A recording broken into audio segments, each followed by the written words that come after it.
C'est ce jeudi que l'ex-président de la République entamera sa visite de compassion dans l'ouest de la Côte d'Ivoire, dans les régions du Gaumont et du Cavally.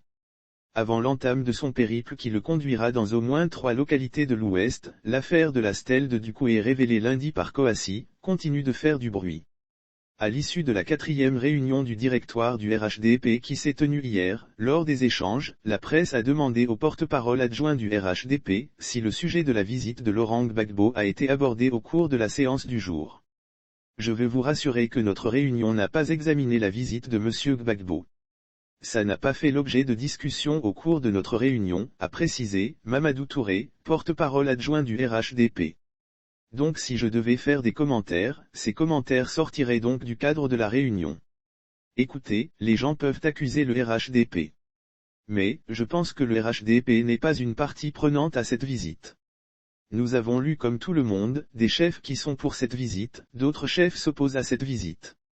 Certains considèrent que c'est de la provocation, certains considèrent qu'aujourd'hui, monter ce monument avec la mention, le message était de la provocation, ce que nous pouvons dire dans le contexte actuel, après le dialogue politique, après tous les efforts pour consolider la paix et la démocratie, il serait bon que tous les acteurs politiques fassent preuve de mesure dans les actes qui sont posés. Qu'on évite de réveiller les vieux démons du passé, a-t-il poursuivi. Un autre point d'actualité a été abordé, par le ministre Mamadou Touré lors des échanges. Il s'agit de la rencontre de l'ancien leader de la galaxie patriotique à La Haye par Claude Sailly, émissaire du chef l'État ivoirien. Mamadou Touré a annoncé que Claude Sailly était porteur d'un message à l'endroit de Charles Blé Goudé et a révélé que les sujets en rapport avec l'ancien pensionnaire de la CPI ont été discutés au récent dialogue politique même si ce dernier n'a pas pris part aux différentes rencontres. Je vous renvoie au communiqué qui a été fait par l'intéressé lui-même. Charles Blé Goudé a produit donc un communiqué dans lequel, il salue donc l'action qui a été menée et le fait qu'il y ait un émissaire de la présidence de la République qui vienne le voir pour discuter de sujets en rapport avec sa situation.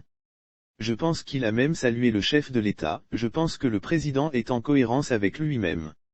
C'est un homme ouvert qui a décidé de faire du dialogue son credo.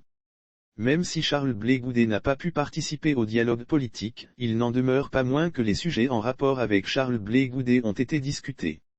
Donc M. Claude Sailly était donc porteur d'un message à l'endroit de M. Charles Blé Goudé et je pense que les choses se sont bien passées, si je me fie au communiqué produit par M. Charles Blé Goudé.